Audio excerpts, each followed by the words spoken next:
You are now listening to WSN, Wolf Sports Network, live from the University of West Georgia in Carrollton, now an Odyssey station. It's a brand new season and the end of an era for sports out of pocket. But to be the man, you gotta beat the man, and I'm saying, woo, right here. We bring you the craziest controversies. Really, in hindsight, could have injured Mookie Betts. To me, that deserves a lifetime ban. Yeah. Fire me up. NBA Finals. Let me know. I think it's going to be the Nuggets and the Celtics this year. I hate to say it, but Steven, you took the words out of my mouth. And the final Twin Picks. That's not a debate. That's not a debate. There's always a debate. There's always a debate. You can't debate Lamar Jackson. And interviews you don't want to miss. This is the Philly Sports Guy, and you're listening to Sports Out of Pocket. This is former MLB All-Star Justin Masterson. Hey, yo, what up? My name is Josh Martinez from Z100 New York. The final ride starts now. Let's go!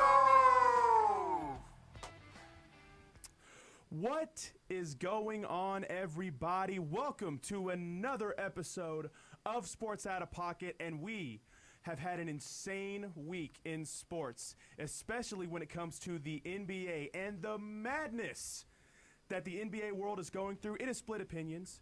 People can't believe what is going on. Fan bases have threatened to stop watching the team. They have completely wanted to boycott the team because of the awful trade that their franchise has made. But before we get into that discussion, I am joined by the most beautiful group of people that I can talk sports with, and let's see how their week is going. Andrew. Well, I hate to break it to you. I know exactly who you were talking about. We're about to get that into controversy, but I have to say, the Kings have just made a trade right before we went on air, and I think the Kings are winning the finals now. They just traded two picks for Valanciunas. Valanciunas, hey. You mean Travis Kelce? To be fair, if the Hawks would have made that trade, I would have been like, cool, we got Valanciunas. Valanciunas is a solid fit, and it fits the Kings' need perfectly. So not only do their lineup just got so much bigger, by the way, but adding Zach LaVine and now Valanciunas, and that's exactly what the Kings needed. So that's actually, though they didn't give up much for him, that's actually a pretty big deal for. I do like the move. I was just trolling about the whole finals thing, though, but I actually do think it was a solid pickup. We've seen crazier things happen before. I mean, I don't think there's any way that they're going to be making it because, you have Oklahoma City, you got the Nuggets, you got the Rockets. The Rockets. If we remember DeMar and Zach LaVine in Chicago, that did not go well. And the Lakers just got someone okay. Yeah, great. And we also got the man behind the board who has some opinions of his own, who let Jackson Cook. Who's been behind the board for 5 semesters straight, But honestly, how I'm feeling this week, I'm still stressing about the Super Bowl. Honestly, I'm just ready for Sunday. I'm ready to go home. I'm checked out during the week. So okay, and I know this isn't sports related, but can we just take a moment to see how insane it was that when Kendrick Lamar won Song of the Year, the entire stadium chanted exactly what we thought they were chanting. I'm not going to say it here, but imagine an entire stadium doing the same thing. I don't think Drake reacted during that. Drake? 911, Crody. Talking about Drake? It's awful. Oh, it was awful. But with all of that being said, let's get into the show. I'm just here so I won't get fined. We're in here talking about practice. It's time for the latest sports controversies. It was the trade that shocked the world. And it shocked everybody here at this station because, first off, it happened in the middle of the night. What was it? It was almost midnight when this trade went through. And the trade we're talking about, of course, Luka Doncic is now an L.A. Laker, and Anthony Davis has gone to the Dallas Mavericks. An absolutely insane trade that everybody was going, what are the Mavericks thinking? Why would you send your franchise player, somebody that is going to lead your franchise for years to come, to the LA Lakers with LeBron James? I still, to this day, am shook. I don't know why this trade went through. I don't know what the Mavericks front office was thinking with this trade, but some people at the station think it's a good trade. Some people at the station believe that the Dallas Mavericks right now have the benefit of this trade because let's be honest here, the Lakers don't have a defense right now. And unless they can get a big man to replace Anthony Davis to help out, then yeah, listen, Doncic and LeBron, they can score points all day, but you got to have that defense. But still, what in the world was going on with this trade? Steven, pass it to me first, because I'm the only one at this table who seems to think it's not that bad of a trade. We were looking at it. Look at the Dallas Mavericks roster up and down.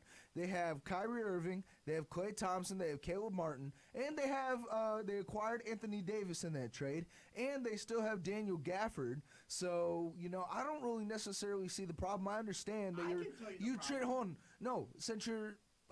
I'm talking about trading away a guy who is a top trading three a guy that got their team to the finals last year. A top 3 scorer in the league at the age of 25. Anthony Edwards said it best. Nobody is safe. The only guy I think is safe is Jokic or Wemby. I think Giannis Antetokounmpo is pretty safe. I don't know. There's trade talks. There's trade talks are actually surrounding him right now. Jackson, so I wouldn't even say Giannis. Let me explain it's not this. bad. You have a misconception. You're looking at this the wrong way. On paper, that's an opinion based. No, listen. On paper, the Mavericks have a really good roster now. Kyrie and AD is a nasty duo. Yeah. Stephen A. Smith even said he thinks the Mavericks are going to finish as the #1 seed in the West. That's not what. No.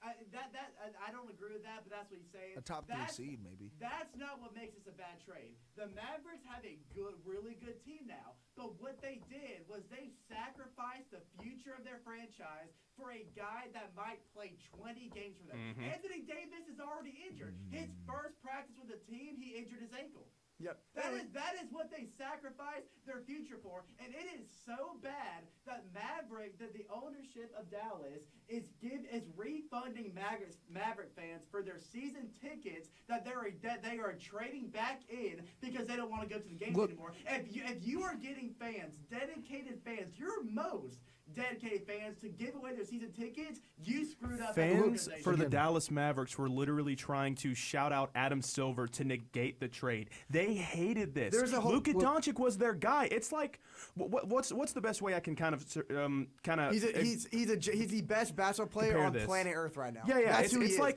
back in the day, if the Atlanta Braves, I'm sorry, I only know baseball methods. I can't go basketball, but it's like literally having Chipper Jones in the prime of his career, like in 2005 when he was like one of the best players in the world, and just saying, we're going to trade you for somebody who was old at that point, somebody who's just at the very end of their career. And here's my problem. So you had fans, Dallas Mavericks fans, as soon as this happened at the break of midnight, they went up to American Airlines Arena and had a mock funeral. And this puts it on perspective. Luka Doncic is such a good basketball player that this trade makes AD look like Hassan Whiteside. Like, AD is still a top 10 player in the NBA when he's healthy, but people were putting him on the pedestal of Hassan Whiteside because of how insignificant he is stacked up to Luka Doncic. And here is this is why ESPN gave the first ever the first ever in the history of sports F trade to the Mavericks. Anthony Davis, he's an elite defender. He was an all-defensive first team, defense player of the year candidate. But injury-prone at 31 years old is going to strike the Mavericks hard. Their defensive focus, listen, GM Nico Harrison emphasized that defense wins championships. And he's right. I'm not saying he's wrong, but Luka's departure brings a questionable decision since Doncic is a once-in-a-generation offensive talent. A guy like Luka, hold on. You gotta look at it from the Lakers' perspective. I will. Let me go through all my bullet points first. So even though they got an upgrade in defense, they just threw the best offensive generational talent out the window. That is not worth the best defender in the entire world. Short term, like Chase said, this is all about short term versus long term. Mavericks might be better defensively this season, but could regret, and they will regret this trade 2 or 3 years down the road. While the Lakers are thriving. I got to point this out real quick. The disrespect that you also showed to your franchise player, because Luka Doncic did not know about this trade at all. He was not notified by the team that this was going to happen. It was a last minute. He found out when all of us found out. It was the same thing with Anthony Davis. Anthony Davis didn't find out about this until all of us found out about the trade. The Mavericks just completely disrespected a guy that has done so much for their franchise, and I don't care if you want to keep on talking about his weight and his nutrition and whatever else. I know he's taken a step back on defense. Look at the Zion. numbers, man. He is still one of the best offensive productors, whatever you want to, I'm sorry, the best offensive guys in this league. Dude, if that's how a 270-pound man is balling, let me be 270. You gotta look at it from the Lakers' perspective. They need a big man. They need a rebounder. Honestly, but the they don't Lakers- have the that. Lakers Jackson had their- Hayes can't do that. Okay, but the Lakers have their franchise player after LeBron James retires. Guess what the Mavericks have once AD retires? Nothing. And look, They here's the have thing. nothing. This was GM Nico's biggest concern. He is now in the top 10 biggest players in the league, and he's gotten really lazy on defense. And because of that, that's why they were worried about It's a why supermax. it's why they're trying. They literally just based all of this trade off of what they think is going to happen right now, And it might not But even happen. You didn't even think about the future with this trade. No. Not at all. If they don't win the finals this year, the Mavericks are cooked. They're terrible. All right. Well, let's go to some cash or trash. Here comes the money. Here we go. Money talk. Here comes the money. It's Sports Out of Pockets, cash or trash. All right, so the Super Bowl is this Sunday, and it's a Super Bowl that three of us are terrible. We did not want to see the Super Bowl at all. It's the worst case scenario out of all of the scenarios that we could have had with the teams that are playing this weekend. Man, the Chiefs are going for a three-peat, and the Eagles, who have been just an unstoppable force all season. I mean, they had a slip-up here and there during the season, but, man, I mean, Saquon Barkley is undeniable. And that defense is, in my opinion, I know that they were ranked 3 or 2. I think that defense is the best in the league. It's unbelievable. That secondary is incredible. That Like you D-line. said, what was that line that you have in that promo? With Cooper DeJean? Oh, Cooper DeJean is not a safety. He's a corner who will lock down your number one. And Cooper he is. CB1. He is an incredible guy. Do you want to know what's crazy? Last season, I said that the Eagles had the best defense in the NFL. And y'all thought I was crazy. You're like, the Steelers? What? I never said The you were Steelers? crazy. All y'all thought I was crazy. I never said it was crazy. I just said that I thought the Steelers had a better defense. Hey, I didn't say you were crazy let's for it. not overreact. The Eagles' defense hasn't been great to this postseason. They've been good. They haven't been great. That is also true. Let's Well, not they've been, overreact. listen, as much as I kind of disagree, I think that defense has been one of the sole reasons why they've gotten this far. I'll tell you what doesn't get enough credit is that offensive line. This is the Eagles with losing Kelsey? Look, the Eagles. Everybody had the doubts. Eagles have the biggest offensive line in the history of the NFL. And don't get me wrong, Saquon, generational back, but he doesn't have half his success this year if it's not for that. Which is offensive what front. brings me into my cash or trash. I don't think this game is decided in 4 quarters. I think we have an It goes overtime to game in the overtime? Super Bowl. I think this does go into overtime. I think it's going to be a back-and-forth matchup. I think we get to a point to where, like, a field goal with, like, 2 seconds left. It's kind of the same thing we saw with the last time these guys were together, except – that flag happened. The holding call. Yeah, the holding call. I think that we have another overtime in the Super Bowl. Do y'all cash or trash it? Cash it. I made my Super Bowl prediction in a reel earlier, and I said it was going to be 34-31 Chiefs in overtime. So you already know that's a cash for me. I can't remember what my score prediction was, but I know it was very close. So I'm going to cash it too because it's a very real possibility. Speak it to the mic. It's going to be very similar. I was looking at the mic. Speak into it. They can't hear It's you. going to be very similar to how they played the first Super Bowl. Look, man, as a resident Eagles fan, I'm against the fence because I still think the Chiefs win by 3, but it's going to either come down to an end of the fourth quarter, last second, or beginning of overtime. So I don't really know. But speaking of against the fence, I want to go into my cash or trash, and if y'all are MLB fans and know the recent news about the MLB Top 100 Prospects list recently getting released, newly acquired Dodgers pitcher from Japan, Roki Sasaki, is at the top of the list. I don't necessarily agree with that because Yamamoto was number 4 or number 5, and Yamamoto was projected better than Roki Sasaki coming into the MLB. So do you think Roki Sasaki wins NL Rookie of the Year, cash or trash? I'm gonna say trash. I'm gonna When say it comes to trash that prospect list. because I understand the talent that these other countries have been the other country talent has been evolving over the years, and that's why you see players like Yamamoto and Sasaki, or what's and every single one of them are going Sasaki. to the Dodgers. You have Yamamoto, Shohei Ohtani, and Rookie Sasaki all in the same rotation. and I think that's why he's at the top of the list. But we saw because well, that's the thing is that I think you're about to bring up the point is that the first time Yamamoto actually got into the league, he struggled a little bit. It took him a while to actually get into the MLB situations, and it took him a while to get ingrained. And people forget that though these third world country talents are getting better and better, people still forget that MLB is still by far the most competitive, the most talented, top of the line league when it comes to the game of baseball. And that's why we're going to see players from these other countries struggle at first. But don't get me wrong, once he gets his side of the game adapted to the talent in this league, he will be one of the better pitchers in the league. Don't get me wrong. Jackson, I hear what you're saying. I hear your argument, but you also have to remember Yamamoto is not in the same 2025 prospect class as Sasaki is. This is a different prospect class, and the reason Sasaki we were talking about it earlier, and you were thinking Travis is a Bazana, is that how you pronounce his name? Travis Bazana. You want him to be higher, but he hasn't made it past AAA, which is why he's Single A? Single A, which is why he's only at 10. He is one of the biggest prospects in the MLB right now. Well, he's only played half a season. But exactly, and this is also the 2025 prospect class coming for the 2025 this year, not the future of the league this year, which is why the list is the way it is. So I think you're just looking at it the wrong way. Look, man, I'm looking at it, and I say trash on my own take because honestly, I don't think Sasaki wins NL Rookie of the Year. I honestly think, and I'm looking at it, he learned very well under Juan Soto when he was in Washington. I like Dylan Cruz. I do like Dylan Cruz. Washington has a good young core with guys like DJ Hers. We saw CJ Abrams boom last semester. We see James Wood and Dylan Cruz. Honestly, I can see Dylan Cruz winning NL Rookie of the Year. Now, I want to bring it back to Subro real quick for my catch or trash. Okay. I'm just going to read off some numbers, and I'll spit out to you. I'm going to go and give you what my catch or trash is. My catch or trash is, by the end of his career, Andy Reid will be a better head coach than Bill Belichick.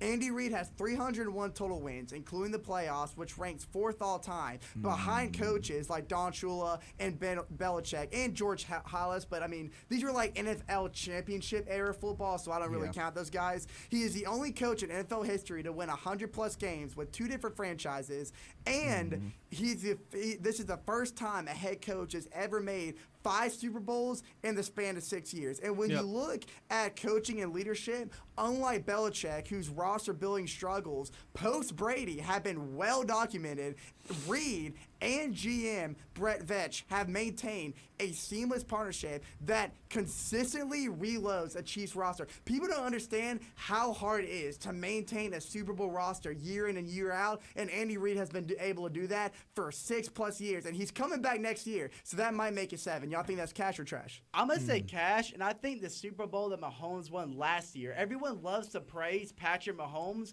for taking that receiving core and winning a Super Bowl with him. I think that's pointed to the coaching a lot more than not a lot more, but almost just as much as Patrick Mahomes. So I'm going to cash it. My boy. So, man, I'm going to trash it. I don't think. Yeah. Listen, here's the thing about Andy Reid's whole career. Andy Reid had all of those years with Philadelphia, and he didn't start seeing success until he went to the Chiefs and got to the. Don't get me wrong, he did have success with the Eagles, but never was able to win that big game. That was the whole point about Andy Reid's whole coaching career. Is that, man, is he going to go? Are we going to see one of the best coaches ever not win the Super Bowl until he went to the Chiefs? That's fair. Until he went to the Chiefs, and then finally with this same squad, he's been able to win all of these.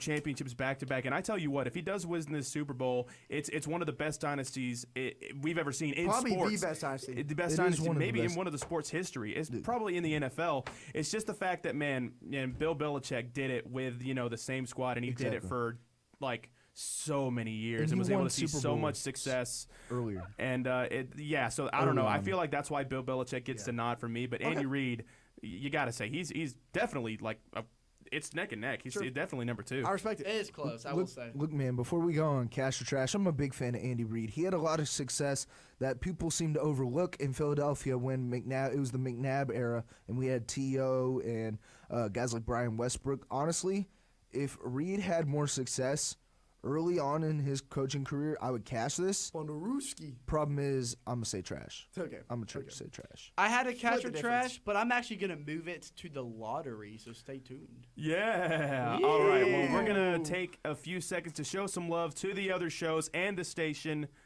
We'll be right back. This is the Philly Sports Guy, and you're listening to Sports Out of Pocket on Wolf Sports Network. Hey, do you want to be a part of Wolf Sports Network? Yeah! Well, I have some good news for you because you can join us. Woohoo! So if you want to learn more about this, go to wolfsportsnetwork.com and click WIT Sports Program. With becoming a WIT, you expand your knowledge in the sports radio world and join our ever-growing family. New face over there, you're not tripping. We got my guy JT over here shadowing the board. He's running through a WIT program right now. Brandon, how you feeling, baby? Welcome to Sports I'm feeling Back. great being on here for the first time. And we can't wait to meet you once you join us. It's a tale as old as time. All good things must come to an end. But this final ride is going to be legendary. Oh, yeah.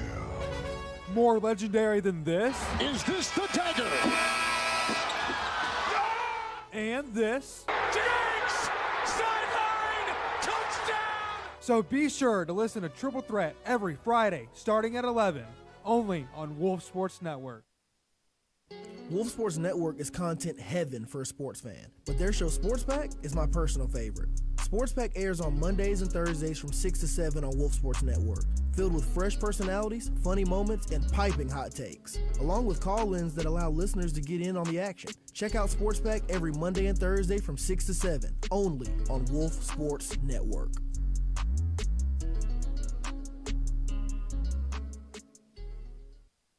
Wolf Sports Network is going to have you covered with content for every day of the week, Monday through Friday. Sports Pack is bringing you all the news in the sports world today on Mondays and Thursdays at 6. Sports Out of Pocket is bringing you sports commentary with a comedic twist on Wednesdays at 5. And sit back and relax and grab your favorite snack because Triple Threat is bringing you the chill content on Fridays at 11. And we have a brand new show coming to Wolf Sports Network, The Playbook, where they talk about everything going on in the college sports world on Tuesdays at 6. So make sure you're tuning in Monday through Friday for all the content Wolf Sports Network is bringing you this semester. This is on. College students who binge drink alcohol at least 3 times per week were roughly 6 times more likely to perform poorly on a test or project as a result of drinking. This is why the Crafty Rabbit Meadery has joined Wolf Sports Network and Wolf's Radio Drink Responsibly campaign to remind students drinking should be done responsibly and in an environment that discourages overindulging. Faculty won't take hangovers as excuses. They will not. Yeah, Jack. No excuses, just do it. That's crazy.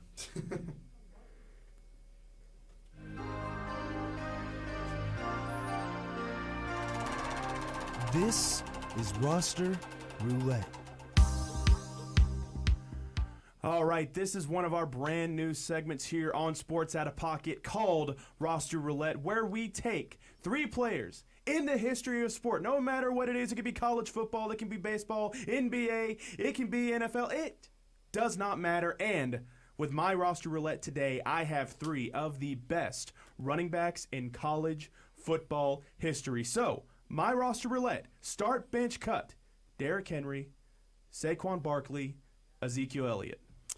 You know, Steven, so I do have to admit, I did walk in the studio earlier, and Jackson did have the graphic up, so I already got a sneak peek of it. But I'm not going to lie, I had to really, really think about this one, because immediately I want to say Ezekiel Elliott, but I had to think about it a little bit. Ezekiel Elliott, yes, he was a national champion, but overall, I think Derrick Henry, in terms of what you look for in a running back, was prominently the most dominant. Now, I would be tempted, so I'm going to have Derrick Henry number 1. Yeah. I would be tempted to say Saquon number 2, but Ezekiel Elliott and Saquon are so close. I'm gonna put it on success. Ezekiel Elliott did have a little more yards. Yeah. He did have the playoff success. He had the national championship, and that's what I'm gonna use to edge it out. So it's very close, but I'm gonna bench Ezekiel Elliott and cut Saquon. But it's close. It's so close. His last 2 years were so unbelievable. He had 1,800 yards Yeah. or close to it both of his final years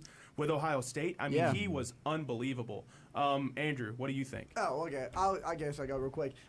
So mine is actually a little different. I'll switch it up, although I do have Derrick Henry at the top. Yeah. I think Derrick Henry is the best running back in the 2010s decade. Absolutely generational running back at Alabama. Huge part of their success during that year, and he was just unstoppable. You're talking about a guy who made SEC defenses look like they're from the Pac-12. Yep. That's how unstoppable he was. So Derrick Henry, clear number one. Now, I know exactly what you're saying about Ezekiel Elliott and his time at Ohio State. You go playoff success, he absolutely soared through that Alabama game. Actually had the game-sealing touchdown to get him to the Natty against Oregon, and then proceeded to go crazy against the Ducks. Absolutely respect what you're saying. And then Steven talked about his last few years there was phenomenal for the Buckeyes. Saquon Barkley. I think when you're talking about pure agility, it does not get better than Saquon. You had this guy squatting 525 pounds in the weight room as a true freshman. That was him as a true freshman. And I think the only thing that separates Saquon above Ezekiel, in my opinion, is Saquon Barkley was one of the best special teams punt and kickoff returners we have ever seen in college football. And I think that elevates him a little bit. So and that's fair. Give me Saquon 2, and it pains me a little bit, but Elliott 3. I'm not going to complain about it. I think you guys are 100% right when it comes to Derrick Henry being at number one because, I mean, he was just that guy at Alabama. He was defenses were scared of him, running up the middle. It was so tough to stop him. He was just pulling defenders into the end zone. It was unbelievable. He is exactly what he is in the NFL that he was in college. And that's a younger version of Derrick Henry. That was when he was in his prime athleticism there, and it was just unbelievable to see. So Derrick Henry at 1, no problem.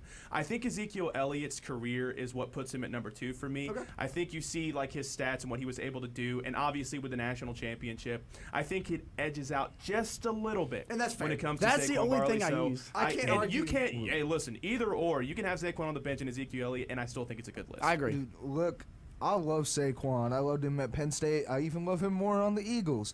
But honestly, due to college career, the graphic unfortunately was not up. But Derrick Henry did win a Heisman. He had over 2,000 rushing yards when I saw it. He also had a total of 28 rushing touchdowns in his best season.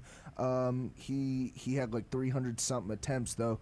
So I have to put Derrick Henry at 1. At 2, as much as I love Saquon, that specific year that I put on the graphic, I would have to put Ezekiel Elliott. Okay. So Ezekiel Elliott had a total of 23 total rushing touchdowns. He still had a little bit over. He still had a little bit over 1,600 rushing yards. When you look at Saquon, he had 18 rushing touchdowns and 1,496 from what I saw from that season. But so I would have to go Derrick Henry, Ezekiel Elliott, Saquon. Also, again, Zeke has the national championship. Look, I have to be honest. I might be a little blinded by that 2017 Penn State and Ohio State game because that was one of the best Saquon performances I've ever seen in my life, and I can't get that opening kickoff return out of my head. So I might be a little bit blinded by that. Barkley and the end zone. Oh, we love Gus Johnson. So can I toss it to my roster roulette? Yeah, absolutely.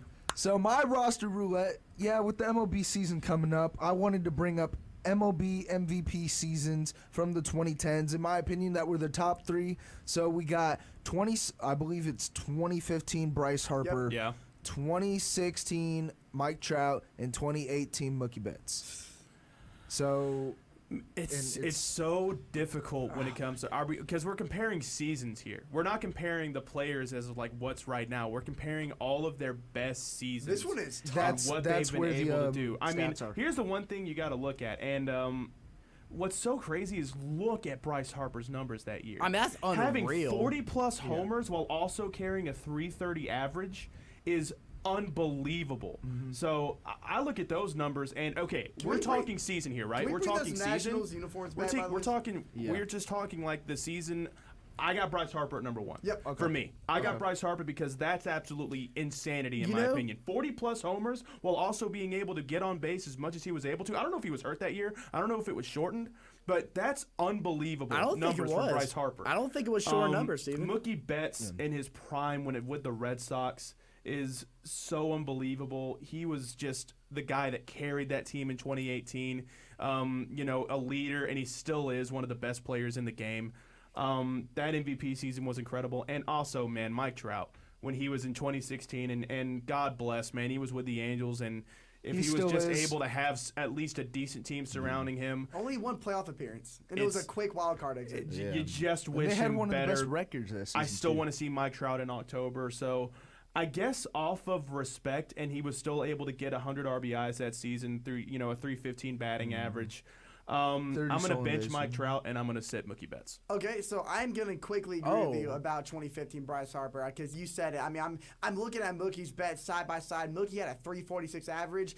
Absolutely ridiculous, maintaining anything close to 350 throughout the entire length of the season. But 42 home runs, he was just one short of 100.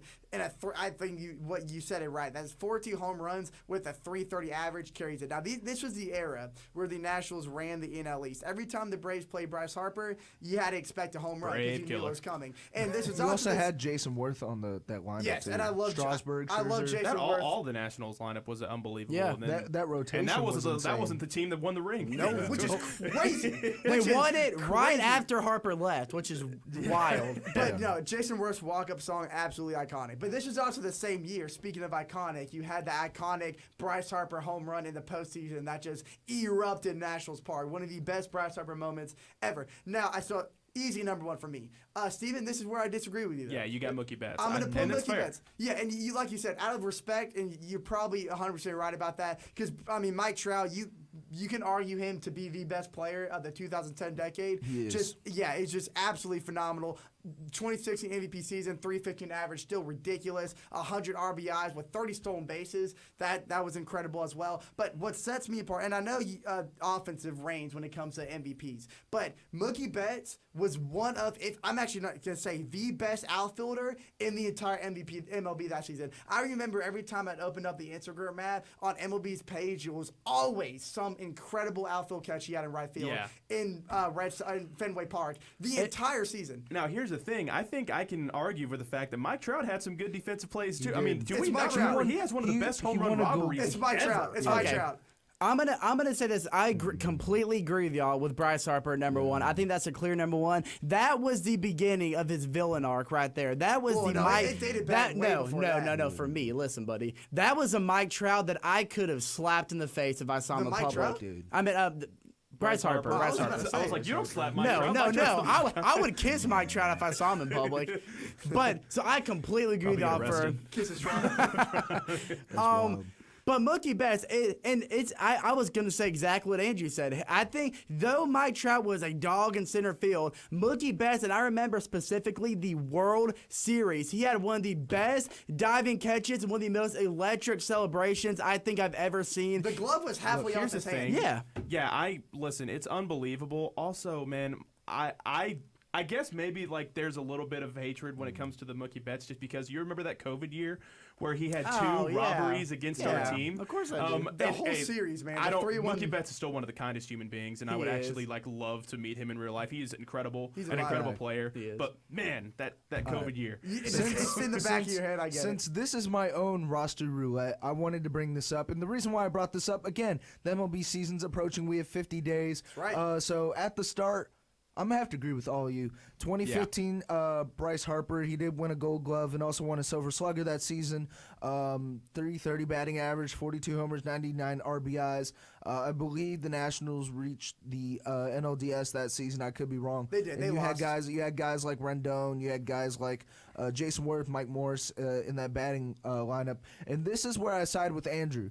I'm going to bench Mookie Betts. 346 average, 32 homers, 80 RBIs, 30 stolen bases. Don't forget about the stolen bases part. Sure. And help lead that Boston Red Sox team to a World Series championship. And then, as much as I love Mike Trout, honestly, one of my favorite players of all time, first ballot Hall of Famer. I hope he gets healthy again because, honestly, I want to see him ball out this season. Get to the playoffs. 2016 Mike Trout, 315 batting average, 29 homers, 100 RBIs, and 30 stolen bases. So start Bryce, bench Mookie cut trap. Looking at these numbers, it just reminds me, like, screw you, Los Angeles, for wasting such a career. The city like, of Angels oh my gosh, has absolutely robbed Tell that me man. any franchise in MLB history that has two of the best players that we have probably ever seen in the game on the same team and not making a playoff appearance. It's ridiculous. Insane, Like, dude. you also had Albert Pujols in that lineup. I forgot about Yeah, that, and too. why- At the end of his career, but I get what you're saying. Prime Pujols. Why He was would hitting you- 40 homers, Well, dude. yeah, Prime Pujols was with the Cardinals. That's Well, Prime he Pujols. also He was in- still in great his with the early Angels. Great with the seasons- Angels, His just his early seasons with the Angels. Yeah. Also, when you had the chance to trade Ohtani knowing he wasn't going to re-sign anyway, and you decide just to let him I walk. still can't believe are that. It's you one of the dumbest. insane? I still think that's one of the dumbest decisions in early like any 2010s. franchise Might has be ever made. worse than Early the 2010s. Mavs' decision to trade Luka. The Angels had a great lineup. Honestly, a top 10 lineup in baseball. Problem was zero pitching, and it's still to this They day. never had a good Still pitching. to this day. You're right about that. They They never were- had good pitching. It's almost like the what was it, the 2017 New York Mets? No, they had Oh, good but pitching. opposite, It just was the switch. opposite. It was just It was switch, the so, exact yeah. Jacob opposite. DeGrom. The most frustrating year any pitcher's ever Yeah. had. All right, it's time for the lottery.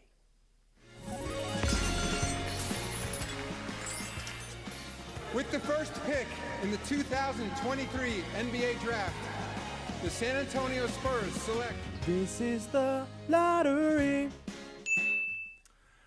All right, so this is the segment to where we are talking about players, teams. It doesn't matter that we are high on or that we are low on. And I want to start this off by talking about a player that is coming into this MLB season with all of the hype. Okay. But I'm a little low on because I don't know if he's going to be able to live up to those expectations that he has. I mean, people are saying that he is the NL Cy Young this year. That he, out of his NL Rookie of the Year performance with the Pittsburgh Pirates, I think that he's going to struggle this year.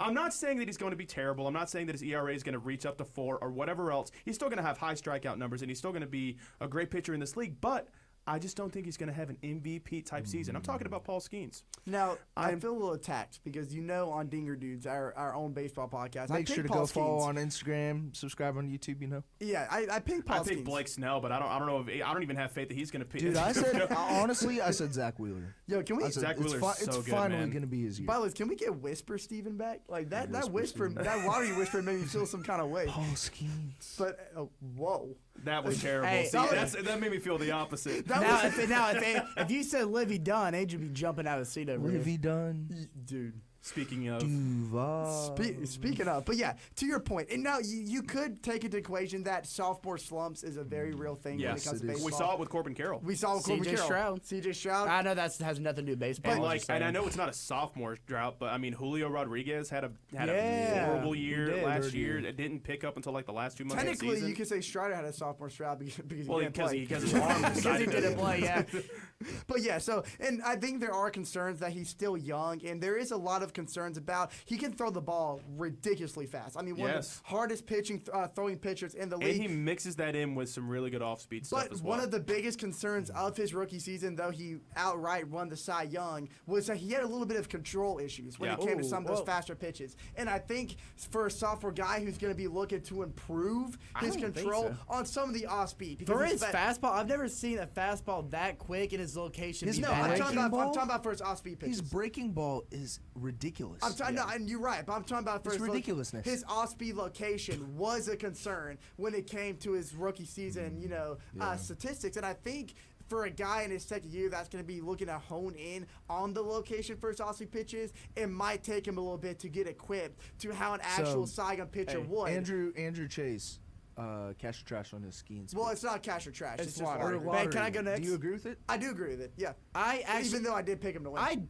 I mean, maybe. I don't really know. I'm going to say disagree. I don't think it's going to happen, but I could see your point. It very well could. But for my lottery, I just want to throw this out because this was I was speculating this, okay? So if y'all remember a couple weeks ago, this is a guy that I'm low on. Y'all gonna see why. Y'all probably already know. But y'all are some Debbie Downers today. Roger Goodell, Yes. the NFL commissioner.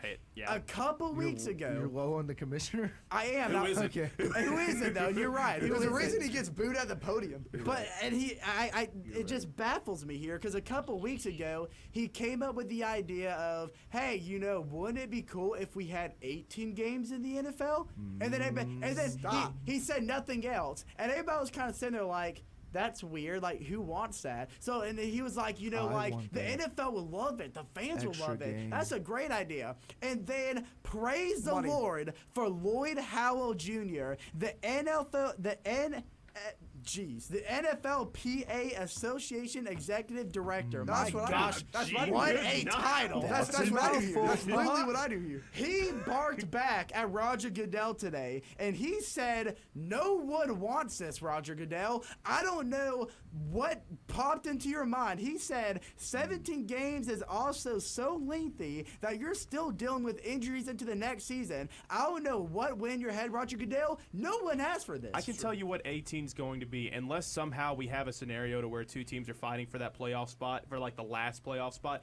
The last week of the NFL to me is always crap week. It's always like the teams that are you sit your starters. Yeah, your starters aren't playing. I mean, we saw everybody in Kansas City, they were sitting players. You have like sitting your players to get ready for the playoffs. It's never going to be the week to where it's just like, oh, I get another week of the NFL. I get to watch some football. You have like it's just three it's good watching matchups. a bunch of bench players just getting time to play. That's all you're watching. Unless you're the Falcons, when your season literally is on the hinges of Week 17. Shout out to you, and we see Bryce Young have the game of his life. Yep. Yeah, that's why I don't like the last week of the NFL. So I'd like to give two lotteries. As the college football season has winded down, it's college basketball season, baby. I like it. So a team that I'm low on is Iowa State. The past 3 seasons, dude, Man, they're like a round of 32 season, round of 32 exit. Honestly, I got beef with Iowa State, man. Dude. I had them in my Final Four last year, and they got lost out in the Elite Eight, man. But I'm low on them too. My sleeper, I am high on. Who's your Cinderella team? Michigan State. Hey, Jackson. Michigan State, I see them in the Final Four. They just had a tough loss. They just had a tough loss Jackson, yesterday. you have absolutely cooked with Iowa State. Make sure to go subscribe to the YouTube to stay tuned for that series. And I'll tell you what. Look at the numbers. It's all the numbers. This is a offense that is so... It's disgustingly inconsistent. It is disgustingly inconsistent. We just saw it, was it last Saturday when they were playing Kansas State, and they got the brakes blown off of them. And then the other day, they played against Kansas, where not only were they just off on shooting, their ball movement looked like a middle school team for the... Never mind, I'm not going to... I almost said something horrible. We've seen that throughout the season, is that every team has bad games, but it just depends on what happens in the tournament. I mean, we've seen... Listen, I want to go on the opposite effect. Out of all the teams that are in the top, the top echelon 25. of college basketball, the top guys that we believe are going to be, don't sleep on Memphis world beaters in this tournament, what's the team? There's always one, man. There's always one team that is just like either a 2 or 1 seed that loses out in the first round. Who do y'all think that team is going to be? Iowa State. I'll tell you who it's not. Well, they're not going to be a 1 or 2 seed. They could, but I'll tell you who's number not. 8 right now. They're projected number 1, 2 You're talking about sleeper teams? Probably right now. You're skipping over the hottest team in the nation. The Arizona Wildcats has turned their season around. They have won 11 of their last 12 games, and they're defeating teams. I'm a big fan of Caleb. Caleb Love's a dog, They're dude. defeating teams like Iowa State with Caleb Love's dramatic half-court shot, Arizona State, who's been riding a high and has a good resume, and they're tied for first place in the Big 12 with Houston, one of the top-ranked teams in the country. And like Jackson just said, Caleb Love is probably the most underappreciated guard in the entire nation. Guys, listen to me. If you're making your brackets, punt Arizona in at least the Elite Eight. I promise you, that is a Jeffy guarantee. All I have to say is my favorite right now to win the whole thing. I know a lot of people are pointing towards Auburn. Duke has my fan base right now. Duke is going to be great in this tournament. I think they're going to be at least in the Final Four. Duke hasn't won in 10 years. And that's when they had what's that have to do with Jahlil Okafor, Justice Winslow, Tyus Jones. Duke has the best defense in college basketball. I know they have the best player in the world. I know people want to say, oh, they're in the ACC. The ACC is pretty weak this year, which it is. The ACC is actually very weak this year. They're going to win the ACC. Keep in mind, Auburn is seen as the most dominant offense team in general in college basketball. Who was the only team to beat Auburn so far? Duke. Your Dookie Blue Devils. And if they met in March Madness, they would take a big old Dookie on them again. Listen, I'm a Georgia fan, and I know that I haven't been paying attention to a lot of Georgia basketball here and there. It hasn't been pretty lately. But listen, we were competitive against that Auburn team. We Kentucky only lost by beat 2 Duke. points. Honestly, y'all were Auburn does have, a slight bit of a Georgia problem also on that got killed by defensive Vandy, side. so I can't. They're, offensively they're great, but that defense might let some points slide here and there to where they might have some trouble. And we saw it last year with that Auburn team. To Yale. So all I'm saying is that just don't be too quick to put Auburn as your champion in this bracket. I think Duke's my champion right now, Steven. Any given also game. man any given looking at that was top it Thursday, 10, Friday, Saturday, Sunday. as an SEC guy, that makes my On heart college happy. football, Did you see how many baseball, SEC teams are at the top of the bracket Like right now? for college basketball that's been dominated by the ACC for 20 plus years, this is now the SEC's league right now. Man, they are killing it. This is probably the most deep we've ever seen a conference in the sport of college basketball. Almost the entire conference are quad 1, quad 2. Yeah. Just put that in perspective. Yeah. So I wanted to throw one more lottery very quick before we end the segment. I wanted to throw it back to MLB. Throw it back, Jackson. Don't throw it back. Throw it back to MLB, man. Throw it back. Honestly, so on Hit your cutoff. so on Dinger Dudes, we had a discussion on MLB MVPs this season, and that's why I also brought up the roulette. Julio Rodriguez. Julio Rodriguez has a bounce back season. Honestly, I see him as AL MVP. You had Gunnar Henderson, right? Yeah, that is so much more favorable than Julio Julio Rodriguez. Rodriguez. I'm going to say him having an MVP Rodriguez. season is a little crazy. That is very crazy. But I do agree. I think he's going to have a really big resurgence here, and he's going to be a big, Mine's a stretch. huge asset for the. Mine's a stretch. I had Jordan because I just think hey, DH wise, he could Bregman's be gone, so, unbelievable, man. He's gonna get moved up. If you haven't seen the latest Who Let Jackson Cook, I don't think you'd ever hear anything crazier in my life. It's about to be released after this episode. Oh, so so stay you tuned. haven't Go seen it. subscribe to the YouTube. Go watch that Just YouTube. for those who are on YouTube right now, just refresh the page after like 3 minutes and you'll see it. It's All right, crazy. well, we're going to take another few seconds to show some love to the other shows and the station. And when we come back, we're going to get fired up because once again, Trae Young is not an all-star. And others. Hey, do you want to be part of Wolf Sports Network? Yeah! Well, I have some good news for you because you can join us. So if you want to learn more about this, go to wolfsportsnetwork.com and click WIT Sports Program. With becoming a WIT, you expand your knowledge in the sports radio world and join our ever-growing family. New face over there, you're not tripping. We got my guy JT over here shadowing the board. He's running through a WIT program right now. Brandon, how you feeling, baby? Welcome to Sports I'm feeling Back. great being on here for the first time. And we can't wait to meet you once you join us. It's a tale as old as time. All good things must come to an end. But this final ride is going to be legendary. Oh, yeah. More legendary than this. Is this the dagger? And this. Diggs! Sideline! Touchdown! So be sure to listen to Triple Threat every Friday starting at 11, only on Wolf Sports Network. Wolf Sports Network is content heaven for a sports fan, but their show Sports Pack is my personal favorite. Sports Pack airs on Mondays and Thursdays from 6 to 7 on Wolf Sports Network, filled with fresh personalities, funny moments, and piping hot takes, along with call-ins that allow listeners to get in on the action. Check out Sports Pack every Monday and Thursday from 6 to 7, only on Wolf Sports Network.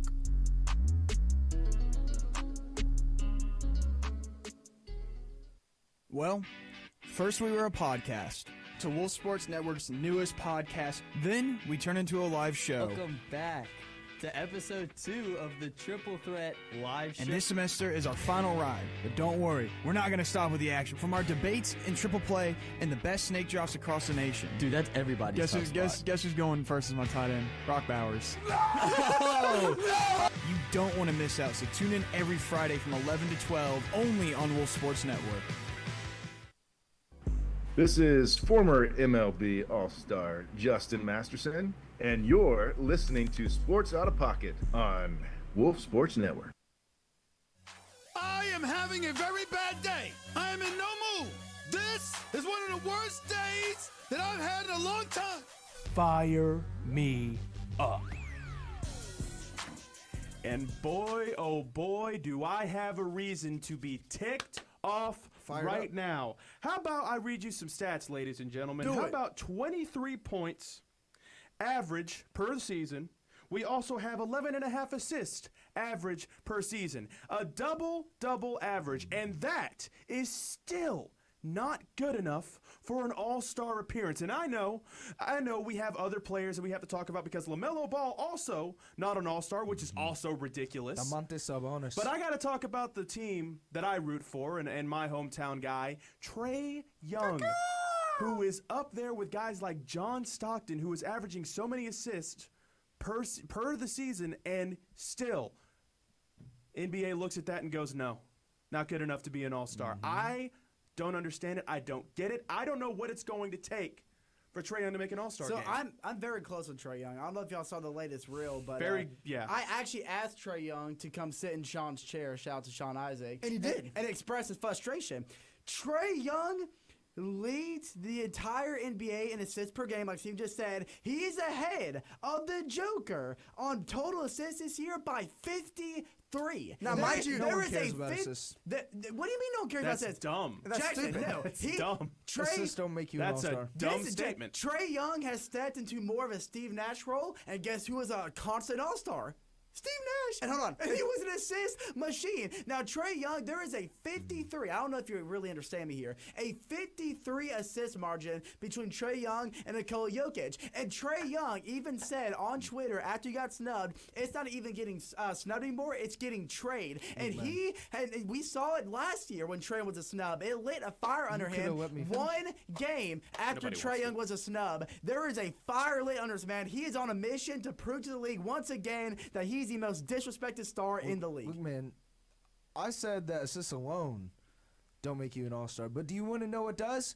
Multiple back-to-back seasons when averaging over 20-plus points per game, and that's what Trae Young did. Honestly, I know I'm a big Hawks hater, but honestly, Trae Young deserved an all-star this season. Do you know who else did? LaMelo Ball. LaMelo Ball. I'm a swerve in the corner. I am very close to LaMelo Ball. I actually called him up, and he got to sit in one of the rooms. He was tweaking. He was tweaking like we're tweaking. But was he swerving? Before we move on, let me get my take on Trae Young. This is what absolutely floors me. And you say assists don't matter. If you say assists don't matter, he said assists alone. Okay, fine. Assists alone. If you say assists alone don't matter, then why is John Stockton in the top 75 of all time? Because he was purely an assist guy. Do you know how much? I hear what Jackson saying. I know what he's saying, but he was purely an assist guy. Trae Young is averaging more assists per season than John Stockton ever has, and he's averaging almost 10 more points per season than John Stockton ever has. So that alone doesn't make any sense. And Magic Johnson, who is known as one of the greatest point guards of all time, respectively so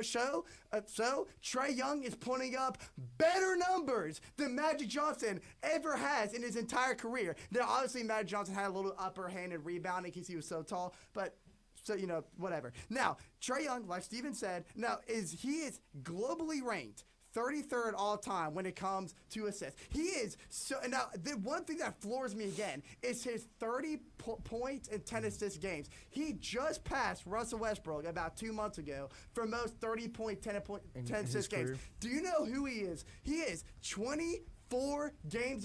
He is 24 more 30-10 games away from passing LeBron James on most all-time 30-point 10 assist games. LeBron James has been in the league for plus 20 years, and Trae Young is on his 7th year and is about to tie LeBron James 30-10 record. Let's go ahead. That is insanity. Let's go ahead and get to the root of the issue.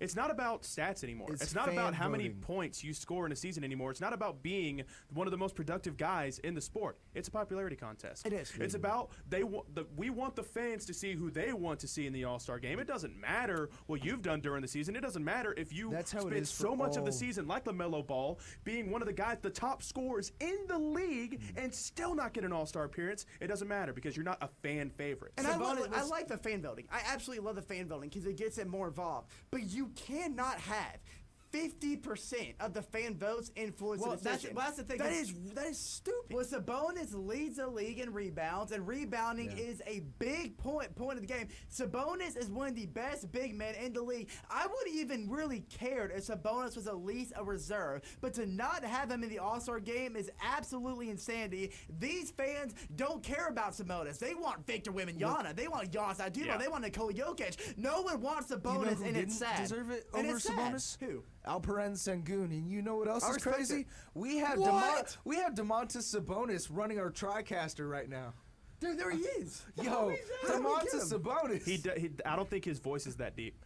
What are you doing here? But yes, let's also take a dive into LaMelo Ball because he's been tweaking for a minute. Yeah. He is averaging almost 30 points a game, shooting 42% from the field. What? Now, historically, Okay. this is his stat Stone line Cold, calm is down. his stat line is 28, 5, and 7. Only 11 more players has ever put a 28, 5, 7 stat line through the first half of the season. And he's also playing for one of the worst teams in the NBA. But he still brings the city of Charlotte relevance because he is that good at the game of basketball. Well, people argue that his assist numbers are a little low. Who does he have? And look, outside of Brandon Miller, who's now out for the year, he has nobody. For all you dweebs that keep saying that records play into effect, I find that controversial. I find that contradictory. You know why? Because Damian Lillard has been a part of some very poor Trailblazer teams. And I'm not comparing any of these players to Damian Lillard, but if records mattered, then why did Damian Lillard get so many All-Star selections?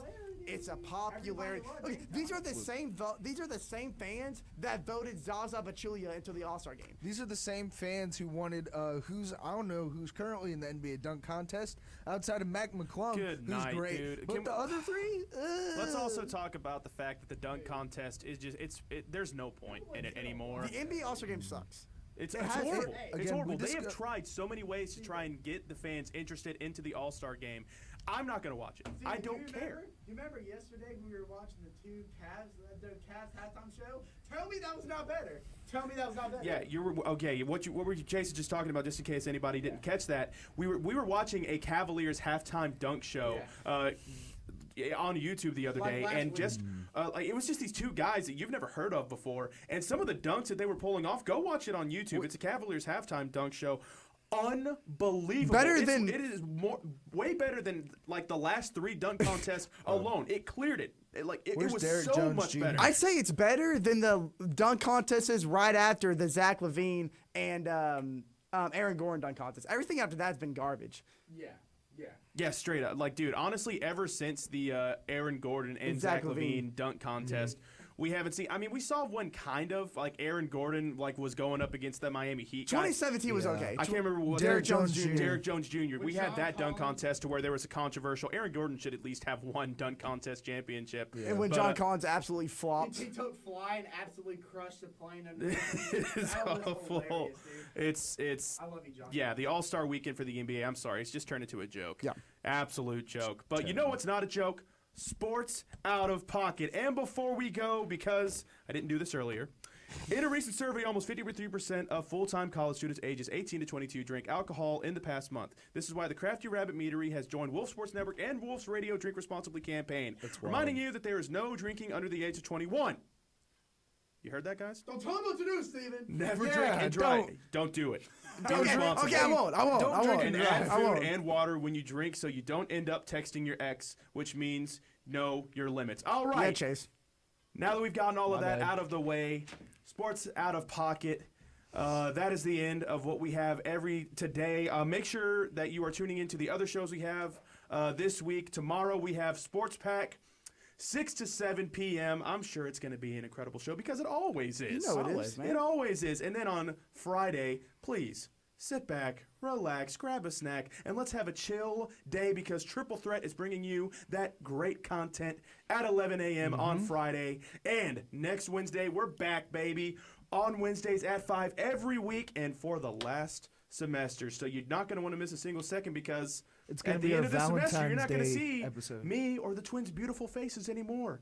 And So like Jackson please. said, it is Valentine's Day, and we're going to be doing a lot of Valentine's things. What's coming up? The first ever twin picks of the semester, The baby. first twin picks, that is right next week. So you're not going to want to miss a single second of that. But until then, I'm Steven, that is Andrew, that's Chase, and the man behind the board, Jackson. We will see you all next week.